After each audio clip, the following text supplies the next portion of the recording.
Hello and welcome to Movies, Films, and Flicks. I am Mark Hoffmeyer, and joining me is a man that is about to kick some alligator tail. It's David Cross.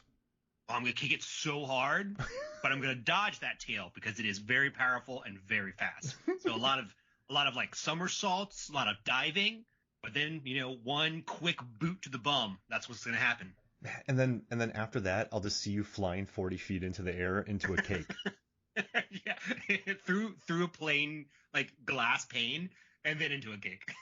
Some of the best cake destruction I've ever seen. And I jumped into this episode saying that you were going to kick Alligator's tail because I also watched the television cut of Alligator, which they released first. So they made the movie, they sold the TV rights, released it 3 times on TV. Then they had to struggle to get it in theaters, and then it became a success. But I watched one of my favorite moments in Alligator is when Robert Forster he's getting ready to go battle the alligator. And so David Madison's talking to Dr. Marissa Kendall, and he takes his keys, throws them up in the air. He's like, I'm going to go kick some alligator ass. And it's probably one of my favorite moments ever. I don't care. No hyperbole, David. I love that moment. But in the TV cut, he said, I'm going to go kick some alligator tail. And he also tells her that she has beautiful eyes, not something else in the TV cut. But when Robert Forster does that, throws those keys in the air, then catches them behind his back, I think I looked over and I said to my wife, I love this movie. This movie is very cheeky. Yeah. There's a lot of fun humor to it. I'm very, very excited to talk about it, honestly. Karen Kusama on the Shout Factory Blu-ray, which is stacked and loaded with there's a Bryan Cranston interview that's wonderful, but she said that she worked with John Sayles. She was his assistant. And she said that this movie really works because it's funny, it's scary, and it's coherent. And she said it's a lot of things movies can't do.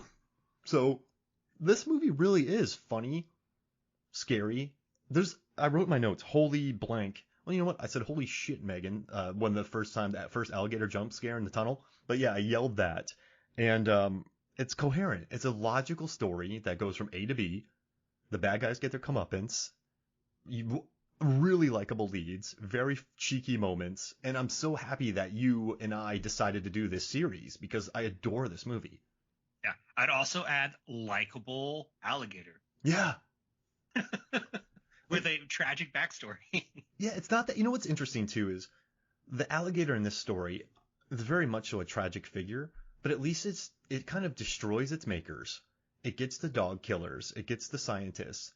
And the problem is it's become such a nuisance that you can't put it anywhere. This thing can explode through concrete, so it's not going to go in a zoo. If you put it in a remote population, it's going to wipe out the local. It's going to be so invasive, David.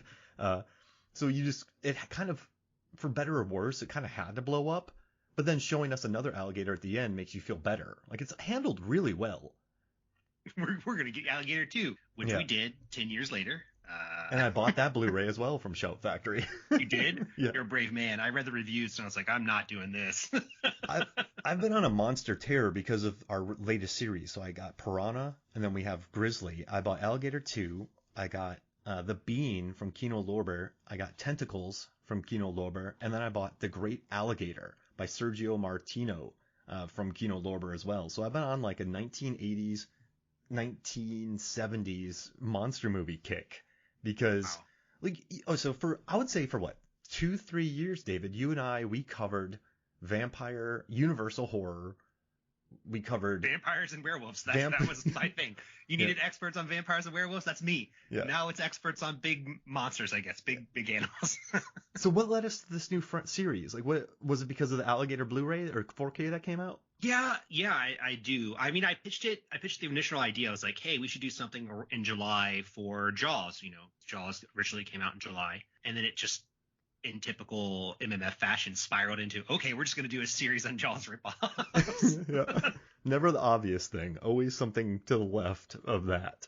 Yeah. I mean, but the thing is, like, I really love Jaws, and I generally love monster movies, so it felt like this was a good pairing of things I want to do. And I've never seen any of these movies. I'm going to preface that. So, like, we're going to do Piranha. Written by John Sayles and Joe Dante. Grizzly, and then we're going to do one more. Yeah. I can't remember which one it was, but I've never seen any of these.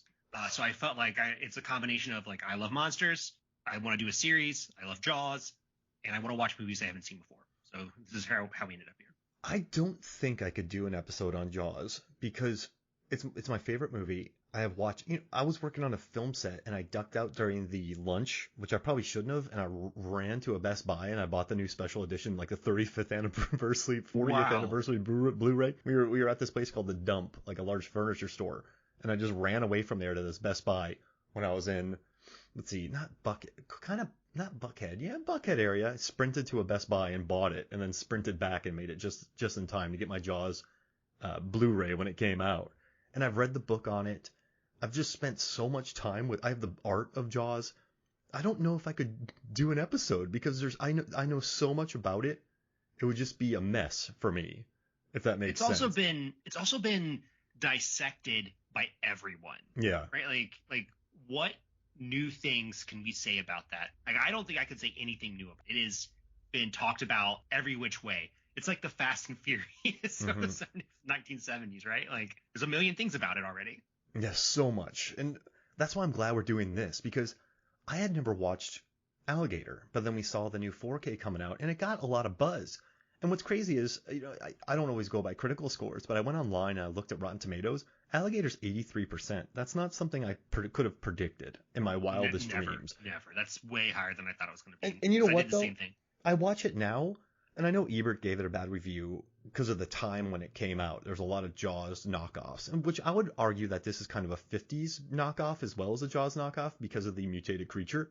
Like, it's very them. It's like, the writer John Sayles studied a lot of Japanese films and kind of built the premise around that, because I think he had a few weeks to write this movie or rewrite the movie, because it originally took place in Milwaukee and the alligator got big because of beer.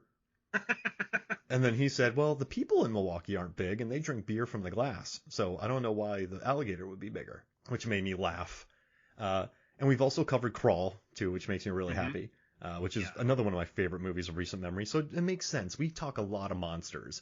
And just this movie, man, I adore it. I think Robert Forster and Marissa Kendall are perfection together. And even though he's 39 in this role and she's 28, when he does that key flip thing, she looks at him. You're like, she likes him. Like, these two, they have great chemistry.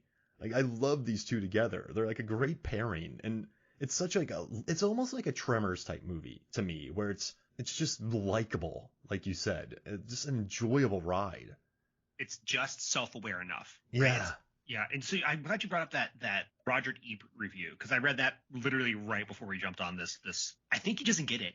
I mean, that's very rare for him not to get the premise of a movie, but I really think he just did not understand what was going on, missed the humor completely. Yeah, you're right. Because this film it takes itself 80% seriously, 75% seriously. And then it has the funny moments calling out like, oh yeah, we know what we're doing is dumb, but that's what you do in a giant monster, giant animal movie. Yeah.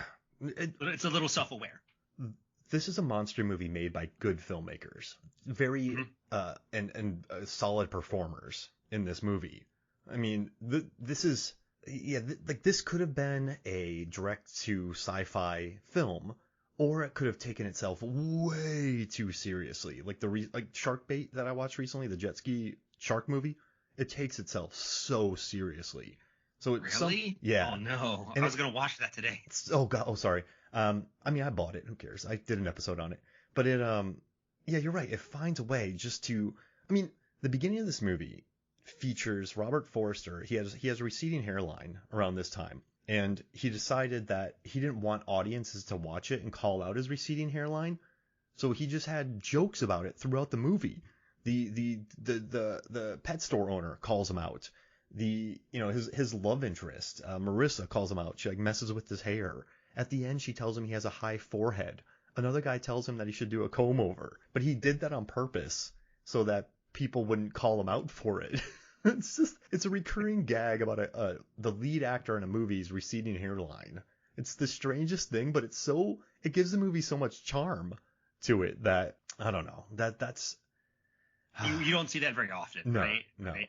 The thing that I love about this movie is that there's a lot of very subtle one-liners that if you weren't paying attention, you would just completely miss. Absolutely. Like I wrote a couple down that I thought were really funny. One's by I don't know what to call it, the guys picking up the dead bodies. It's, if this keeps up, I'm going to open a spare parts store. Oh, I have that highlighted. So morbid but hilarious. I love that line. Yeah. A tiny casket. Oh yeah, the tiny casket line. Because like when I first heard that, I was just like, this movie knows what it's doing. Oh gosh. And he's like, when we get done with this, I'm going to buy you an iguana. I bet there is a giant iguana movie. There's 100% a killer iguana movie. Oh, Giant Gila Monster's a movie. Jesus Christ. Yeah. Okay, so let's actually just do this right now. Is there any movie? Has every giant monster movie been made? Right, giant animal movie. Like, okay, ants. Done. There's an ants movie. Night of the Lupus, done. Alligators and crocodiles. Easy. Sharks. Millions of those. Lizards. Yes, but I think those are predominantly Sci-Fi Channel. There's like giant gecko versus killer frog. Right? Moths. Huh. Well, there's Godzilla, but that doesn't Mothra. quite count. Oh. Yeah. Okay. Sharks have been done. Giant eels, probably. I don't know giant eels. Yeah. I was just getting at it. It feels like any type of like animal, people have done a big animal movie about it. Yeah. Like maybe there's not one for buffalo. There might not be like killer buffalo. Dude, imagine a giant buffalo stampeding. Oh, I mean, I can, and it's pretty awesome. Wait, in Kong versus Kong, oh, that's a different universe. You have that giant water buffalo that comes out of the water. That thing's huge. I don't know what that is. Oh, wait, Kong Skull Island. Oh yeah. There's a giant water buffalo. I don't know how any creatures are alive on that island with those skull crawlers around. I think everything would be dead. Well, unless they just get eaten. Yeah, that's true.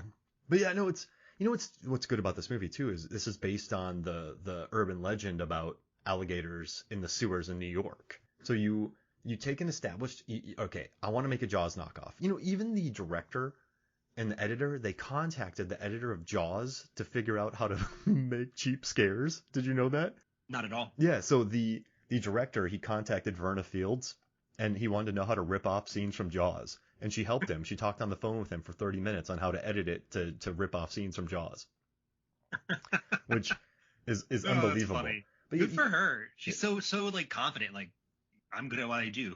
Come at the king. Come at the queen, I guess. Isn't it awesome? Like, this is how you scare people with alligators. And so you take an established myth, right? You take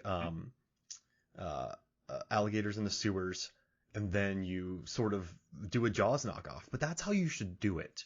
Like, if you're gonna do a knockoff or a ripoff, you should take kind of an already established urban legend and then just knock that off, if that makes sense. Like, it makes it a little bit more organic as a knockoff or a ripoff because there's already that urban legend around, if that makes sense. Yeah, this is funny. I also was trying to think about this earlier. There are some other like monsters in the sewer movies. Chud. Yep. Mimic. They came from that same, probably, like, there's monsters in this area. But I was thinking to myself, what urban legend would I turn into a horror movie if I had the opportunity? And I picked Loveland Frogman. Whoa. I know a lot of you and probably your listeners are like, what the hell is this guy talking? So I'm from Cincinnati. Loveland is near Cincinnati.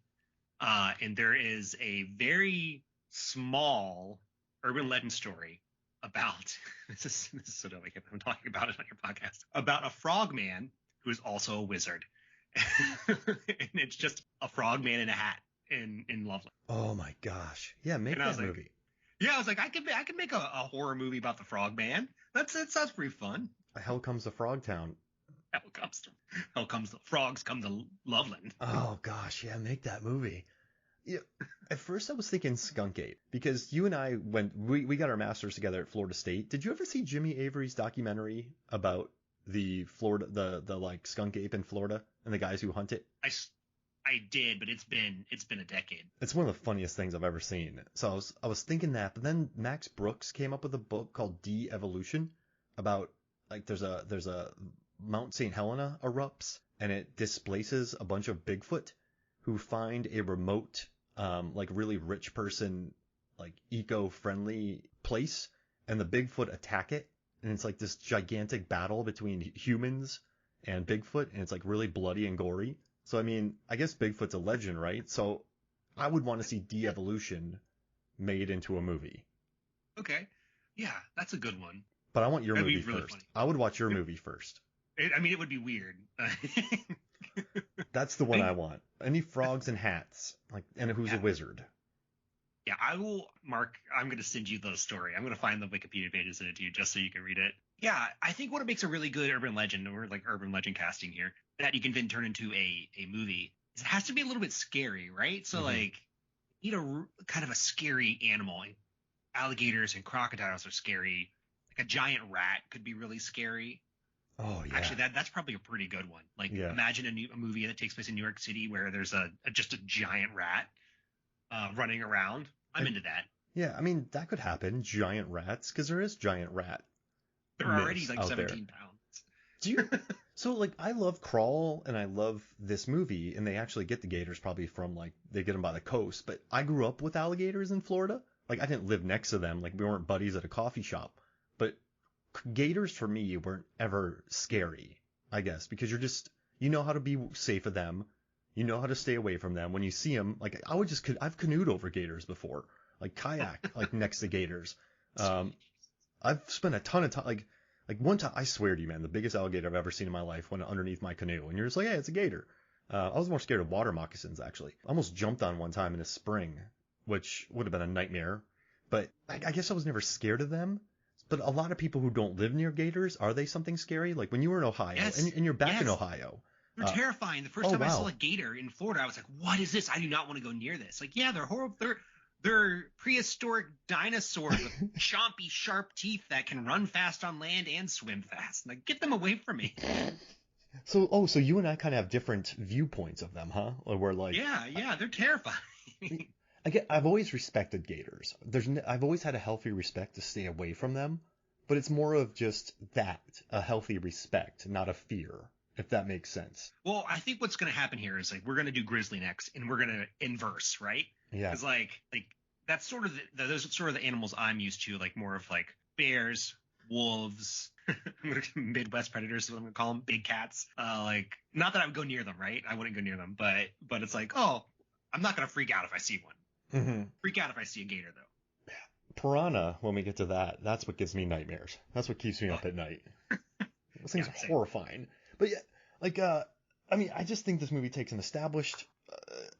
okay, you know what's great about this movie, too, is it gives you genuine emotions. You have the pharmaceutical company who cut dogs' larynxes, do studies on them, so that they can figure out ways to genetically modify food because there's a world food crisis. And if you look at all the GMO with chicken and steroids, like it's kind of an interesting. They base it on a actual legend, urban myth, and then they base it on pharmaceutical or companies who are trying to get approval from the FDA to include steroids and genetic modification to animals to make them grow faster. So it's kind of this movie is quite based in reality, even though it's a bonkers movie with an alligator that got built so big they couldn't really use it, and then they built one that was so flimsy it kept breaking. But it's super silly. But then then at the end, I never really cheer death. But when the bad pharmaceutical people get it, who have been cutting the larynxes of puppies and slaughtering them, you kind of have a great time with it. There's a weird cathartic. It's very cathartic. The alligator does get revenge on the things that created it. I don't know if you felt that way about that. Oh, I love movies where I can cheer for the bad guy to kill other bad people. So they killed that pet store owner. I was like, yeah, that you deserve it. I hope he death rolls you a bunch. Oh, what a really terrible guy. Oh, horrible. He probably stole the dog that he sold to David to then sell it again to the pharmaceutical company. Yeah, that's when he got it, you're like, yes, this guy's a dog murderer, kidnapper. You know how many people, you know how many families he's made sad? Like just, And then the scientists, when they get it, just casually talking about slitting dogs' larynxes so they can't bark. Man. Yeah, as a dog owner. And this is our second movie we've done in a row where dogs have been hurt. Yeah. Yeah. And oh yeah, Brotherhood of the Wolf. Yeah. And then this one. So I did have some things I wanted to ask you about this movie. Yeah. So I think you answered this. I think we're on the same page here. But is this a revenge? Yes. And the revenge is the alligator Absolutely. going against the people who he watched his mother being beat. He was taken from his family, and then he was flushed down a toilet. And then genetically modified. Yeah, he just wanted to be an alligator, and the world wouldn't let him. Man, yeah, that dad and you know what's crazy? It's Marissa's, or I guess we could call her lizard lady, or a snake lady. It was her alligator, correct? Yeah, but yeah, it was, but she never showed up. Yeah. And I guess we should give the alligator's name is Ramon. Yes. Or Alexander if you want to go by the people trying to sell paraphernalia. Oh gosh. But yeah, Ramon or Alexander was Marissa's gator. Arrest him for being a creep. That's like one of my favorite lines in that movie. But do you think that would happen? I would 100% envision a world where if there's an animal killing people, someone will immediately try to make money off it. Absolutely. Yeah. The only thing that I think is unrealistic is calling it Alexander the alligator. It's too many syllables. I think it would be Gary the gator. Yeah, Alexander the alligator. Well, too many syllables. Alexander the alligator. Gary the gator. Yeah, Gary the gator. Or like, Croc. What would go with Croc? Oh, I mean, Rock the Croc. Yeah, Rock the Croc, not Rick the Croc. Doc Croc. Just a name that doesn't even matter. Doc the Croc. This is Bartholomew the Croc. Dr. Croc. Yeah, Bartholomew the crocodile. But Alexander, geez Louise. But yeah, no, I think this is a revenge film because this gator has really been dealt a bum hand. It's mutated. It's been feasting off of dogs that have been chemically and like genetically modified. This thing has become a man killer though. This gator. Yeah. Like it. Yeah. It does not care. It's just angry at the world. And it's kind of like the Phantom of the Opera. Like this thing has every right to be angry at humans. So it just kind of stays in it, and then eventually it busts out because they force it out of its territory. But you know what's interesting? It must eat. Do you know how many dogs they kill for it to stay alive and grow? Because has to be so many. Yeah, because like she made a great point. Marissa made a great point when she said that it would starve in a week. So the amount of it's getting fed dogs almost every day. That's crazy. And that's probably it might be why it's turned to people because they were having a hard time getting dogs. They ran through the dogs like, well, gotta eat something. Exactly. And then it just goes munching on police officers biting off legs. Like it's become a man killer. So I think it was a nice gator. Its parents were horribly abused, and then it just lost its mind in a gutter with methane and genetic modification. Okay. So I have another question for you, and this comes from my Instagram page. Someone I was talking to wanted to talk about it. So, do you like Alligator or Lake Placid better? Oh, dude, I don't like Lake Placid. I don't either. I think the Oliver Platt character best part is terrible. Really? He's my favorite part. Yeah. He drives me absolutely insane in that movie. It feels like he is a representative of the time in America that was super misogynistic and sexist, and like he just is all of it in one character. Wow. See, that's actually a great point. I guess I just like his character because he's the only one that's actually having fun. Like Bill Pullman's in it, Brendan Gleeson's super serious, Fonda is just really underwritten, and I don't like it. Like, you have Betty White being foul-mouthed, like the tone is all over the place. And I watched it in '99. I liked it. I did as well in '99. But yeah, and like people love it, man. And I think it has some really neat visuals when the alligator bites on the pole and someone's on the other side of it. I think the gator is done beautifully, but it's such an odd tone, and it never gels for me like Alligator does. Alligator is a better movie, a much better movie than Lake Placid is. It holds together better, right? There's more of a narrative. Yeah. It's probably, I would say, more suspenseful as well. Listen, the nice thing about Alligator is this is what makes the best thrillers, this is what makes the best creature feature. You have Robert Forster and Marissa Kendall, and you have other side characters like the photographer, which you need to get the photos out, and you have the chief played by Chief Clark. But it's so simple. It's just a cop who has a weird St. Louis backstory, which isn't totally necessary. But you get this cop who he teams up with the scientist to get an alligator in the sewers that's been genetically modified. It's very very meat and potatoes. But I felt like Lake Placid, you have the locals, then you have Fonda, then you have Platt, and then you have Betty White. Like, there's just so many different elements. Like, you got to keep these things focused and centered, if that makes sense. Like, yes, you can have different adventures, but I like how focused and centered this movie. So that's why I think it's better. I think it's better too.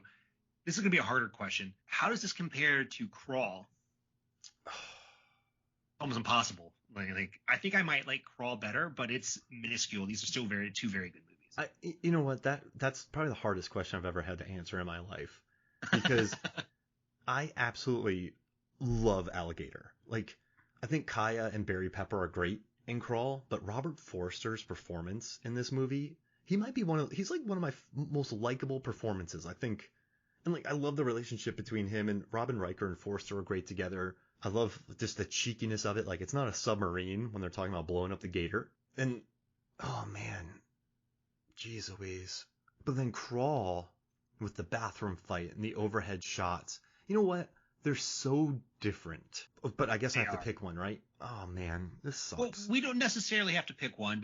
But the thing is, like, we can get gray area to this, right? So Crawl is about normal sized gators that aren't mutated at all, and this is about a giant gator that is mutated. So they're kissing cousins, but they're different, genres. Yeah. Subgenres. One's a survival piece. Like, one's a survival thriller, and then the other one is more of a creature feature comedy. A home invasion movie. It's a home invasion movie, and then this one's more of a kind of detective creature feature, traditional creature feature. But okay, Crawl. Okay, let's do. This is gonna take a while, but 5 categories. Iconic imagery, I'll give to Crawl. Okay. Okay. Yeah. Absolutely. Overhead shot in the bathroom alone. Beautiful. Okay, and then characters. I think Robert Forster is unbelievable in this movie, so I'm gonna give it that. He has the most presence out of all the characters, yeah. I like out all the characters, but he actually has like a personality. The other ones are just trying to survive. And best plot, I'm going to give to Crawl, because I love Robert Forster's backstory, but all that St. Louis stuff isn't totally necessary. I mean, I guess it's fine, but... They're trying to give him motivation to continue hunting for the alligator after he was kicked off the force, which I get it, but they didn't tie it together. Crawl is just so simple. Like a swimmer, boom. What put the biggest smile on my face? I mean, I love the song at the end of Crawl, but I mean, the lines in this movie when he says to her, "I'm a pain in the ass sometimes. Like, you're just gonna have to learn to deal with me." And then the mom with the evil eye scene, and he's like, you have a wonderful brain, you have a doctorate, you have great, other things. Putting a smile on my face, I'm gonna go with Alligator. So we're tied at 2-2. Okay. But I'm gonna give the victory to Crawl, because there's a scene where Kaya's hand is bit, but she has a gun in her hand, and she still manages to like blow up the alligator that bites her arm. And it's just so... I just love Alejandro Aja. So I'm gonna go... let's say Crawl. It's Crawl. I mean, I knew it was coming. It's Crawl. Not that Alligator is not great. It is great. You've just obviously shown that's difficult. These are 2 really good movies. I mean, they're just so different too, and you just... But yeah, I will go with Crawl, because they're both good movies made by very capable people. But when that alligator bites her hand and she has a gun in her hand and just starts shooting it while her hand is bit, I mean, come on, man. That's like... It's so good. Yeah. And bro, like, I was in Florida in a thing called the No Name Storm, where I woke up and in my dad's trailer, there was just water up to our ankles. And so then we packed up what we had, and my dad's car was completely flooded. It was you could only see the top of his car, and we had to leave the trailer because it wasn't safe anymore. And you're in salt water, right? With maybe gators, right? Maybe sharks. And we had to grab onto a boat, put our stuff in, and then the boat took us to like a shelter. We had to get transported by bus to a shelter. But like Crawl brings back memories of that. Wow. And even people, what annoys me though? People like go, "Oh, it's a crawl space in Florida," but it's not a basement. Homes in Florida have to be above a certain level if you're by the water. So what a lot of people do is they put lattice around it, or concrete, like pillars to get it off the ground. So it makes sense that there's a crawl space when you're in a home near the water. So that argument's like debunked for me when people are like, oh, basement in Florida. But yeah, that's it also, I feel, because I haven't been chased by an alligator, but I've been in situations where it just feels like home. So, and also it's a swimmer from UF being attacked by gators, like a gator being attacked by gators. It's so stupid and simple and beautiful. I know, that's why we covered it, loved it. I did want to change the conversation a little bit and talk about Jaws in relation to this movie. And one of the things I think we should do in this series is rank the movie we just watched on how Jaws it is on a scale from. In this case, I think this movie is like 7.58 out of 10 Jaws. Okay, so we're saying that's how similar. It's how similar it is. Oh, okay. Okay, so like we're not saying how like a quality rip, how similar it is to Jaws. How similar it is. Well, you get the cop. Yeah. Who you have two cops. No one believes them in the beginning. No one listens to them. There's no. You have the hunter. There's no. But you know what's interesting? Like, yeah, you have the hunter. You have the villain. Teaming up with the scientist. Yep. Oh yeah, Oh my gosh, teaming up with the scientist. You have the evil mayor, and then you have the mayor who's in cahoots with the big pharma. So you have two evil mayors. You have children in danger. I mean, child does get eaten. In both, right? Yeah. Wait, does a kid die? Yeah. Yeah. And a dog. Dog's death? Wow. Yeah. I'm up to 7.58% similarity to Jaws. You have both behind the scenes, the alligator, they made it look great, but it was so heavy they couldn't move it. So they both had major issues with the creatures. You know what's funny? The director saw that the alligator couldn't move and okay, this is a really funny story. They got two linebackers, giant guys who were in the NFL, to get inside this alligator costume and walk with it, but they couldn't walk. They had to shuffle, and the entire crowd who saw it started laughing because it looked like a little alligator doing tiny shuffles on the street with two large burly men inside of it. Wow. And it was at that moment that the director goes, "This has to be a comedy." So they went and completely rewrote it and turn it into a comedy, which makes me very happy. Yeah.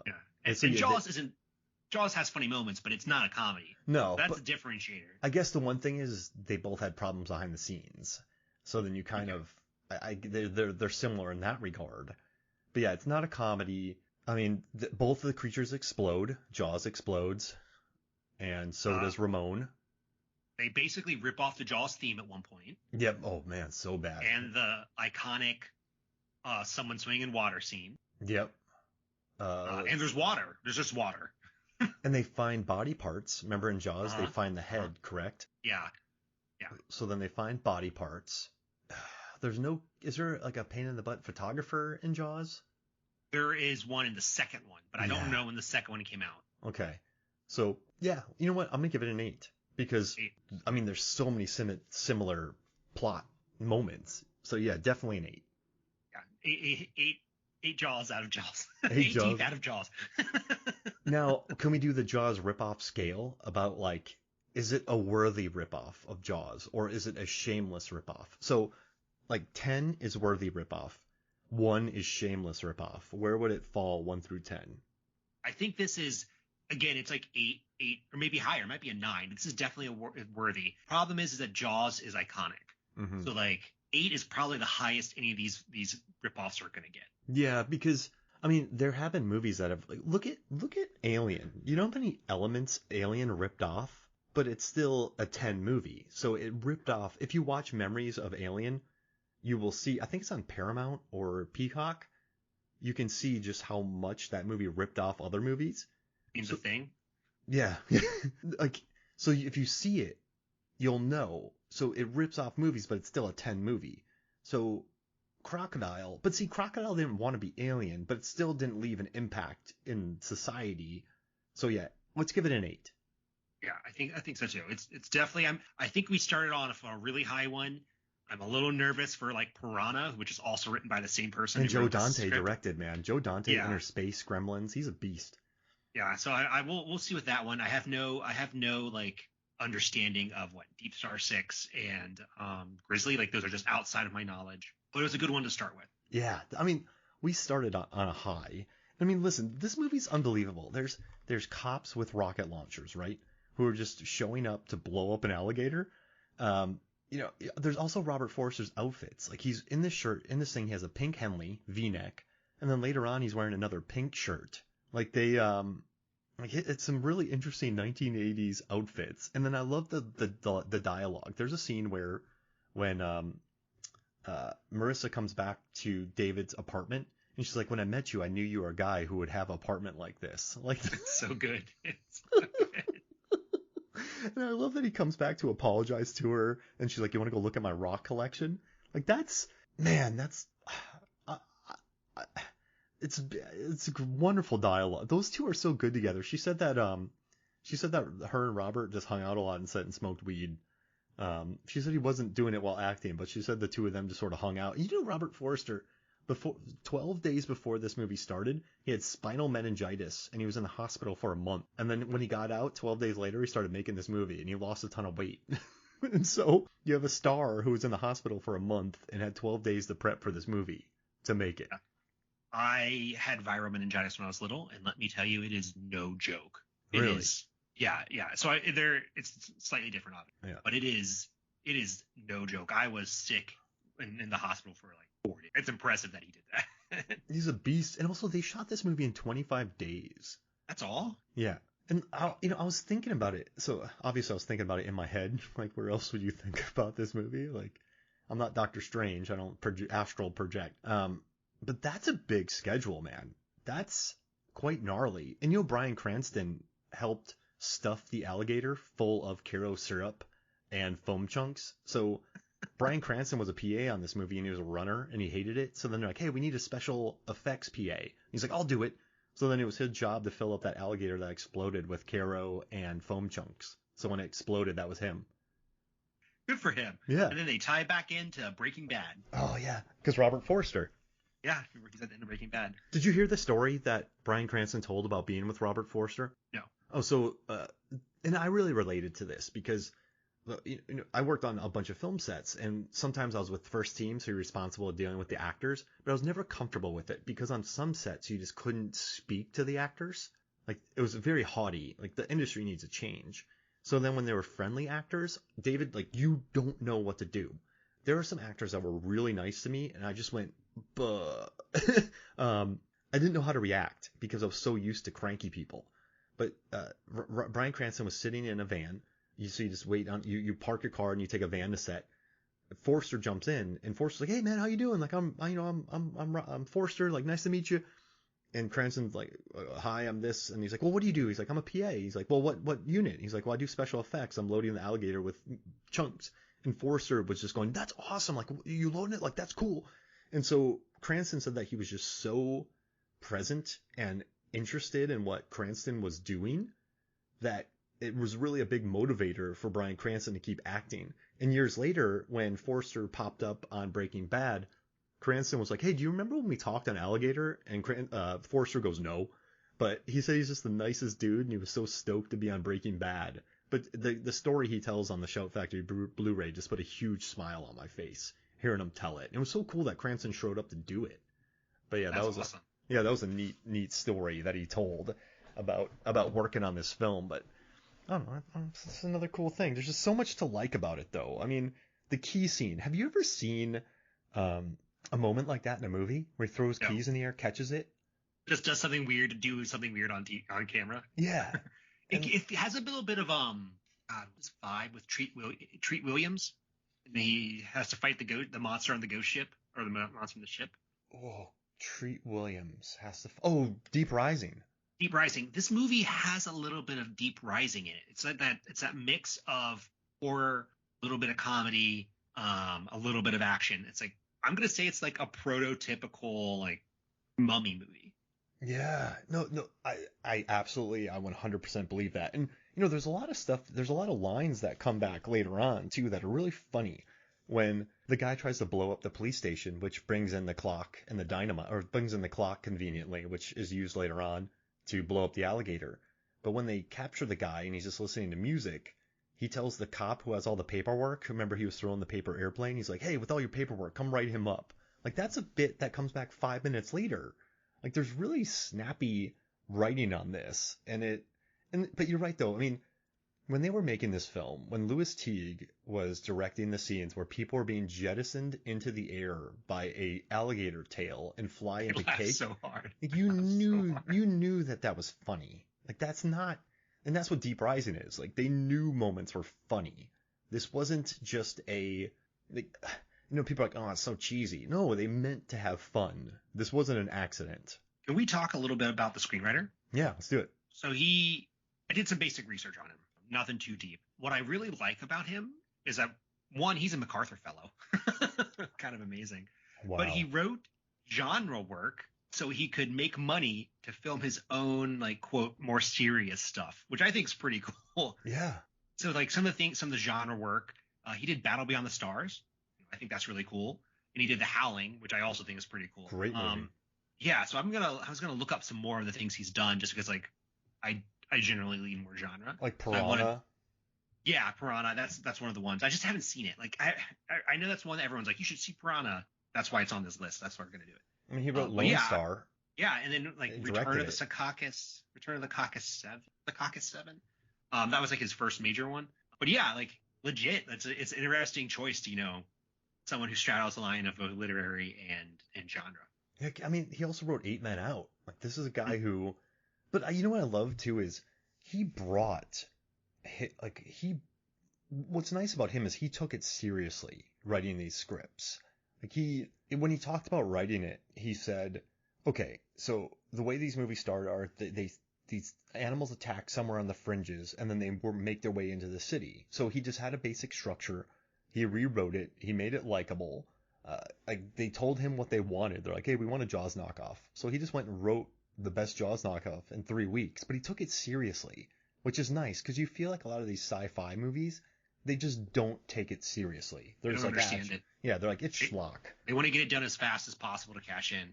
Exactly. And like, I know they know what they're making, but they don't try. And I feel like this movie feels that's what elevates it though, because there's some really good moments. There's just some fun moments. Like the alligator's not a submarine. Like that's a beautiful line. Also, they're throwing grenades into the water. Yeah. Like, what the hell? Oh man, and just cool. the camera flash, and they're like, "Can you imagine being eaten?" Oh man, there's a headline in this movie. What headline is it? It says, "Reporter takes pics of his own killer." That's a headline on a paper in this movie. It's pretty awesome. That's a pretty great headline. It's just funny. So that's something I did want to chat about. I'm a former reporter. I was a reporter for 5 years. I have a degree in journalism. Everyone hates reporters. And I just want to finally have a chance to talk about this. Everyone hates reporters. Y'all, it is the hardest job possible. Everyone hates you. You're not paid anything. The hours are super long, and everyone thinks they can do it better than you. So like whenever I see someone like making fun of reporters, I'm like, you don't know what you're talking about. You literally have no clue. You just think you do. It's not like you can show up someplace and force someone to answer your questions. You can keep asking. That doesn't mean they're going to answer your question. Yeah. So do you think the reporter got a bad rap on this movie? I think he got a bad rap. Well, one, I would say that the movie conflates reporters and columnists. He is a columnist. Oh. He has more leeway in the things he writes. He basically can write opinion. He's not a straight. Got it. Because they call him both at one point. Oh, okay. That also drives me crazy. There's a difference between the editorial page and the difference between the news section. You need to learn those two. You really need some media literacy. Is all I'm saying. Yeah, I guess a reporter just reports the news, and then a columnist can include their own opinion on it. Yeah, exactly. Mm. So another thing I feel like I'm just like going through a bunch of stuff. Didn't the guy in Jaws take photos? Didn't they develop footage or something? I don't know. Definitely in the there's definitely a reporter in the second one. Yeah, that's probably what I'm thinking. But I can't remember the first one. I mean, we might be conflating it with when they took pictures of what they found inside of the shark. Oh yeah, they're doing that. Right. I want to talk more about Robert Forster. Are there any other movies that you think your audience should check out? Oh, well, The Wolf of Snow Hollow, that was his final performance. He's absolutely wonderful in that. Jackie Brown. I don't know if you ever watched Jackie Brown, but yeah, but it's been a long time. Yeah, he's unbelievable in that movie. Like Tarantino was a huge fan of his. And he and Pam Grier are really good together. He's such like a warm presence in that film that I definitely think you should watch that movie. He plays a guy called Max Cherry. He's really good in that. Let's see. Oh, he was Dr. Simon in the Psycho remake. He's the one who shows up and does all that. Is that the Lars Van Trier? That's the Gus Van Sant. There you go, Gus Van Sant. It's a shot-for-shot remake, and you're like, what? I can't stand. Like, he's also in Mulholland Drive. He's really good in Me, Myself, and Irene. He knows how to find the humor in that. Let's see. He's in the Delta Force, but I don't remember those movies well enough to recommend it. Let's see. Lucky Number 11. Right. The Black Hole. Okay, The Black Hole is a movie that I remember really liking as a kid. I don't know if it holds up. I'm not going to call it a Star Wars clone, but it's definitely like Star Wars inspired. Oh, man. Disney. It's a Disney. It's a kid's movie. Except the ending's really terrifying, and I had nightmares from it. But yeah, it's a kid's movie. So yeah, you know what? I'm gonna say Jackie Brown. Just go back and watch Jackie Brown. I know he did many movies in the 80s. I know he's been walking around for a long time. Black Hole. I mean, he was working with Corman before this. He was doing TV. Like, he's been acting since the 60s. But I just love him in Jackie Brown, and I think that's a movie that a lot of people have slept on in Tarantino's filmography, and he gets a big role in it too. It's his most straightforward movie, right? Let's see. I mean, it's based off Elmore Leonard. Yeah, I mean, I think it might be straightforward. Yeah, I guess it in regards to like non-linear and storytelling. Yeah. Yeah, you know what? I would. Well, okay. Kill Bill's all over the place. There's so many flashbacks. Inglourious Bastards is all over the place. Hateful Eight. No, but there's twists and turns. So yeah, I'd say Jackie Brown. That makes sense. I like that. I know I'm not being too creative here, but I'm gonna say that.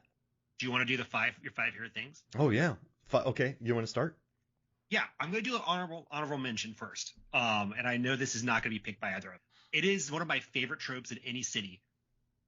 Cities are filled with alleys. That's one of those things that I love seeing. It's like, you know what cities have? All these alleys. They do not. Especially expensive cities. Every little space is filled up. There's like 2 alleys in New York City. And I'm not kidding. I used to live down the street from an alley that has basically been on every CW show possible. And I would walk down the street and I would just stand there and be like, oh, they're filming one of those superhero movies down there. Another alley. But alleys, they don't exist in the cities. They're just not there. All right. Like, that space is valuable and someone's going to build something in it. Okay. So number 5, my top 5 favorite things. 5, the smart gator. I love that he gets out of the sewer and no one can find a 40-foot gator. Yeah. Just like hiding in some trash, hiding in a pool, and everyone's like, where's this gator? It must have deep blue seed itself with the genetic modifications. It just made it smarter. It can walk backwards, Mark. Because it is hiding in trash. It's leaving huge dumps. It's blending in leaf covered pools. Oh, I love a smart gator. That's perfect. I'm gonna say, do you want to see my rock collection? Because that's so funny. I can't. It makes me so happy. So yeah, do you want to see my rock collection? That's mine. Yeah. I have another quote. My 4th one is, must have been a pretty small casket when they're talking about finding a guy's small toe. Oh yeah. It's so funny. Man, that's gnarly. Is that your number 5 or is that just an added line? That's my number 4. Oh, 4. Oh wow. Okay. Let's see. You know what? I'm gonna do the opening jump scare when they're in the tunnel, when Kelly and Forster are in the tunnel, and they move the flashlight up and the alligator's behind them. I yelled, "Holy shit, mate!" Oh, I yelled, "Holy shit!" I jumped too. Yeah, it's good. I yelled that, and so yeah, that's my number 4. My number 3 is another quote. We've talked about it already. If this keeps up, I'm going to open a spare parts store. Yeah. It's so morbid and funny, and I was shocked that they said it, and it's good. I like it. Beautiful. What a line. 3 for me is cake destruction. A guy gets pole vaulted 20 feet into a cake and just explodes it, and it's beautiful. So that's my number 3. Question is, would you rather be tossed into chocolate cake or vanilla cake? Vanilla cake, because then I could I prefer vanilla cake, so I just snack on that. Stains less. Yeah. Okay. Number 2. This is a scene. It's when Brock is flirting with the TV anchor and mimicking the alligator sounds. Oh, yeah. He says, alligators are very romantic creatures. Yes. I have that highlighted and boxed in my notes. They're very so romantic. Good. Okay, so that's beautiful. I'm gonna say for my number 2 is when they're in the sewers at the end waiting for the gator to come back. They go down there with a maintenance worker, and the maintenance worker goes, "I'm taking my vacation until all this is over." And then you never see him again, and he survives. So smart. He just leaves, man. Like how many red shirts have been killed in movies? But then this guy's like, "I'm taking my vacation. I'm out of here." There's wasn't there the guy in Scream 2? He's just like, I'm gone, and he leaves the cameraman, and he comes Joel. back. Yeah, good for him. Yeah, that would be funny, like smart side characters who live. But yeah, that's actually a really good story. Like that's something you should write for one of your things. Yeah, that might be a fun episode too. Yeah, but I should write that post. That'd be great. But yeah, I just love it. I'm taking my vacation. I'm out of here. I'll see you later. It's beautiful. Okay, my number 1 is not funny, but it gets to the essence of who I am.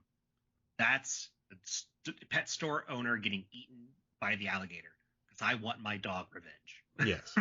That guy deserved to get eaten, so I wish it would have lasted longer. What a slimy man. And he just gets eaten. Oh, terrible. All right, so my number 1 is, I mean, listen, the kid in the pool, that's really brutal, and I love it. But I've already talked about this so many times, is when Forster throws his keys in the air and is like, "I'm going to go kick an alligator's ass." And then she's like, "I'm with you." And then, but like the smile on her face when he does that, the chemistry of those two, and it's just that's what I want, man. That's like a Tremors personality moment. I love when, Jaws, when they sing, and I love when movies take time for little scenes like that just make you love the characters. That's, Deep Blue Sea has those moments. I think Jaws has those moments. Tremors has those moments. Deep Rising has those moments. I adore all of those films. So yeah, I'm gonna take those, and that's gonna be my number 1 is the key scene. Excellent. And he either says ass or tail depending on which cut you watch. That's whiptail. Whip it. Whip 'em good. And then so funny. Oh so man, funny. that tail whips too, man. Oh my gosh. I mean, gators, they're powerful, man. They explode with their tails. So I mean, a giant tail's gonna. I mean, how big was that pool? This gator's 40 feet, right? Yeah. That's a big pool though. That family had. Yeah. I mean, that gator's 40 feet depending on how they decide to film it. Yeah. Because I'm like, this gator doesn't look 40 feet. They bring in real gators for certain scenes, and it's all Steveless though, and it puts a smile on your, because they know it. Oh man. All right, do you want to do our 5 favorite hunters, movie hunters? Yeah. Okay, since I went first on the 5 favorite things, I'll let you go first on this one. Okay, so I did some weird things here, and I don't know if you're gonna appreciate it or not, but I had to do it. But my first one is not weird. It's Paul Cerrone, John Voight from Anaconda. Oh, he was on my list too. I gotta take him off because because his accent and his performance is so over the top, and it's just so. I mean, this is an Oscar winner. This guy has been in some classics movies, and he is just hamming it. It is an A+ B movie performance. It's beautiful, and he's playing a guy from, where is he from? He's like Argentina. I think he's Argentinian in this movie, and it's what and why, when, where, who, what? But yeah, I'm gonna take Paul Cerrone, John Voight from Anaconda. That's a good one. So we're starting off some bangers here, and this is one that's, I think, counts. You can tell me if you don't think it counts. Robert Muldoon from Jurassic Park. Oh, of course. Yeah, I love that movie. I think I've talked on your podcast, but I saw it 7 times in the theater when it came out. It is one of my favorite movies of all time. So when I have an opportunity to pick something from Jurassic Park, I am going to take it. Man, and he gets ice too. Clever girl. Yeah. I had his toy, Muldoon. So did I. Man, his thighs weren't thick enough. They didn't make the character. He had to have those big beefy thighs. Yeah, that guy had some legs. All right, I love it. All right, so this is a really random one, but I'm gonna take Gretel, played by Gemma Arterton from Hansel and Gretel Witch Hunters. Okay, cool. I didn't know you saw that one. That movie is wild. It's hilarious, and it made like 200 million worldwide. It's But I just want to mix it up. But I just think she's hilarious in that movie, and just her and Renner are fun. I like her performance. It's very knowing. I mean, the reason that movie made so much money was not a mistake. I mean, it's very crocodile or alligator-esque in tone. It's silly.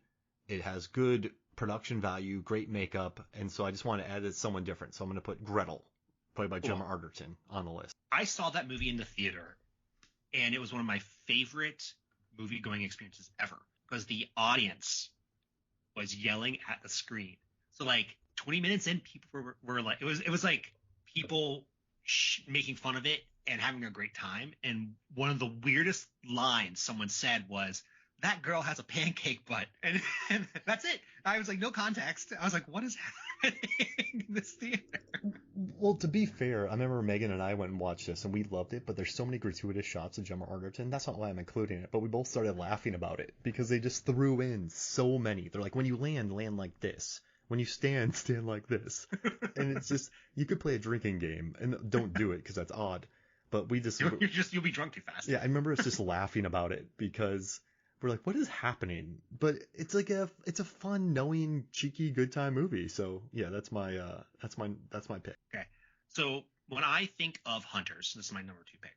When I think of hunters, I think of The Ghost in the Darkness and Charles Remington. Oh yeah. I love that movie. I highly recommend everyone check it out. It's serious. It's not really fun, but it is a solid drama. So I want to pick him. And is that Douglas or? It is. It's Douglas, and Val Kilmer's in it as well. But I don't want to spoil anything. Yeah, I love it. I mean, that was an event movie. So it was huge. I'm 40, but when that movie came out, it was an event. Like, people really look forward to that film, and just that's a perfect pick. I almost added them too. I almost had them on my list, but I went for a couple different things. My third pick is Hans Otto Jespersen from Troll Hunter. Oh, that's a good pick. And what I love about him is, like, he has to go hunt trolls, but since he works for the government, he has so much paperwork that he has to go do so he hunts a troll. And then the next day he's having coffee explaining to the filmmakers about all the paperwork he has to fill out about each troll. And so he does this like story about how this troll put its tail in his mouth and it rolled down the hill like a rock. And he has to go, there's a troll that's sick under a bridge and he has to put a night costume on to draw blood from it to test it. Like, this guy is just beaten and battered and understaffed and overworked and underpaid, and everyone thinks he's bad, and he has a documentary crew following him around, but he's just trying to do his job. So I'm going to take Hans from Troll Hunter. I'm going to take one that is out of left field, but once I say it, I am positive you will agree with me. The Predator. Yeah. He's a hunter. Oh, yeah. It's like, that's not even he is. Shows up on planets, goes invisible, and murders people. Yeah, or he builds his own park, his murder park. Oh, man. You know what I love most about that movie is, and I think we've talked about this, there's Predator scouts who go around the world, and they locate serial killers and special forces people from around the world. They kidnap them in spaceships, put them in pods, and deliver them to a planet. So the scouting system, like, there's baseball scouts for the Major League Baseball. There are hunting scouts for the Yautja. I like how you know their name. Yeah. I've spent so much time. Oh, gosh. No, it's a perfect pick. My fourth one, I'm going to take Samuel Jackson as Major Marquise Warren from The Hateful Eight. Because bounty hunters, like, they hunt. I know they're not hunting animals, but I love Sam Jackson in that movie. Have you seen The Hateful Eight? I have, yeah. I saw it on actual film. Oh, like, he awesome. was touring the country. But the finale of that movie, watching Sam Jackson and Walton Goggins, who's in Predators, by the way, so we have a nice connection there, watching them together in the finale of a Tarantino film, when there's much bigger stars who were killed off, is one of the happiest I've been in a theater. Like, Walton Goggins and Sam Jackson surviving at the end. Like, I couldn't be happier, but I just had to add Sam Jackson because I love him in this movie. And he's in Jurassic Park, too. He's popping up a lot here. All right. This is my number 3. You're going to have to tell me if this is too much, because I think this is a famous hunter, but it might be pushing it. The deer hunter from Bambi. Oh. Super famous, but, maybe not in the spirit of what we're going for. Oh, my heart sunk. Yeah, mine did too. That's why I did it for 4 and not 5. We have to add it, though. I know. It's when you think of hunters, this is the one that you'll think of. When it comes to time and presence and legacy, come on. Yeah. I mean, Bambi was the first movie I ever saw in the theater as well, so there's a nice little. Oh my gosh, perfect. My last one is Park Doo-won. He's the good from The Good, the Bad, the Weird, the Korean remake of The Good, the Bad, and the Ugly, and he is the bounty hunter in that movie. And it's just such a, I mean, in that movie you have Sung Kang-ho, you have Lee Byung-hun, you have Jung Moo-sung, and there's huge names in the Korean scene. And The Good, the Bad, the Weird is one of my favorite kind of remakes movies, and he plays a bounty hunter in it. It's just a beautiful. Kim Ji-won directed it, and it's incredibly fun, big budget, amazing. But like as soon as we said hunters, I thought of him from The Good, the Bad, the Weird. So I'm gonna add him from one of my favorite Korean films. Nice. My last one is Delbert McClintock from Arachnophobia. Oh. He is the exterminator, the super exterminator. Oh, played by John Goodman. Oh man, that's a really good pick. What a famous, just the look of him is famous. And so here are some ones I didn't pick. Burt Gunner from Tremors. I thought that was too obvious. Hector Sear, that's Oliver Platt from Lake Placid. I felt like I couldn't pick him because, I kind of railed on him earlier. And then one I'm a little sad I didn't pick is Ernie Hudson as Captain Monroe Kelly, the Great White Hunter, who also happens to be black from the Congo. Oh, he's amazing. He's really good in that, yeah. And then finally, Thomas Burns, he's in Surviving the Game. He's played by Rutger Hauer. I almost added Lance Hendrickson, but I didn't want to add him because he would have to be added with Arnold Vosloo because they're a great 1-2 pick. Yeah, I bet we could have also picked the Terminator. Oh, yeah, that's all he does. All right, so which 5 are we going to stick with? Yeah, that's a hard one. Bambi Hunter. Yeah, I mean, we have to put him in. Like, if we're doing hunters, that's a great one. Mm-hmm. I would consider it a personal favorite, Mark, if you let me have Muldoon. I love Muldoon so much. Okay, that works for me. Okay, what do you want? I want Hans because he's just none of these hunters are dealing with paperwork. Like this is a government guy who's like, I love him in this movie, so I'm definitely gonna add him. So we have Hans, we have Muldoon, and we have the Bambi Deer Hunter. I want Voight because it's such a weird performance. Yeah, such a weird performance. It's glorious, but like, I mean, do you want to mix? Do we want to add a lady? Do we want to add Gemma Arterton? Just yeah, we're happy to do that. All right, cool. So we have a fun group here. We have Hans, Muldoon, the Bambi Hunter, and Paul Cerrone. The Bambi Hunter. I love just the. Oh man, this is fun. He leads. He's the leader. Let's be honest. Oh yeah. Oh, this is perfect. I love it. And we have a couple survivors here too. So like Cerrone and Muldoon get knocked out, but Gretel and Hans live. And then the deer hunter. So like, yeah, I mean, we got a good mix of people here. This was fun. This was a lot of fun. Before we go, I feel because this is a horror movie, I do feel like we have to answer the one question that every horror fan is going to ask. What's the best kill? The best kill. It's got to be when he kills the Great White Hunter because you just watch him slowly getting swallowed. Just also the cop. You know what? I'm going to say the cop that gets killed when the alligator explodes from the concrete because the guy's shrieking and screaming. No, like the cop sells it almost too much and he gets his leg bit off.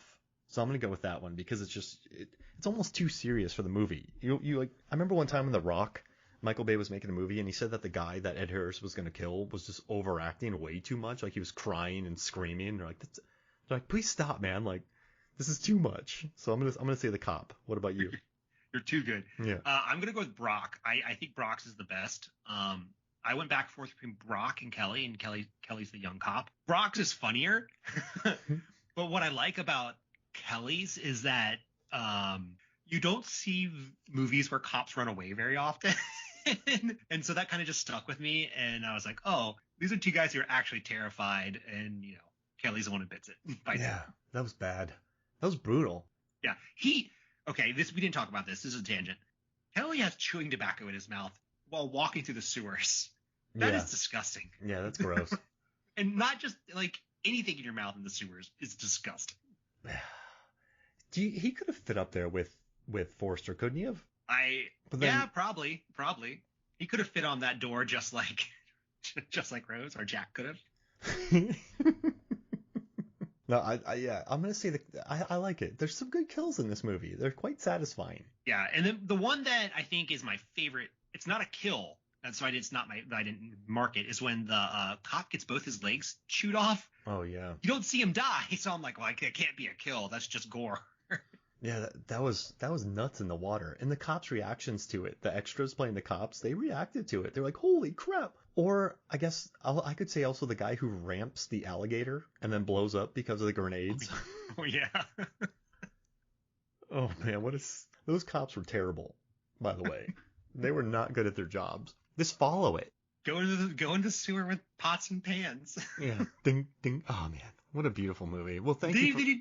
They didn't have a beat either, right? Like if you're going to the wood, going in there, you better have a beat. Those very discordant noises they were making. They could have been doing some Blink-182 or something. Or no, it was 80, so they could have been doing some Beatles. Oh gosh, no, some Bee Gees. Oh brother. But hey, well, thank you so much for joining me. And where can people find you, David? Well, you can find me on Instagram, and I'm at awardwinners.com, or you can follow me personally at It's Me David Cross. I also co-host Award Wieners, and that is a podcast where my co-host and I watch Oscar Best Pictures, and then we make a hot dog recipe based on it. We've been on a hiatus for a little bit, but we will be back soon. Yeah, I'm pretty excited. Our next one up is Argo. Ooh, that's gonna be a good time. Yeah, I'm very excited about that one. Oh, that's great. Well, thank you so much for joining me. Thank you, Mark. Myself for me, Mark Hoffmeyer, for David Cross. This is Movie Films and Flicks. We'll see you next week.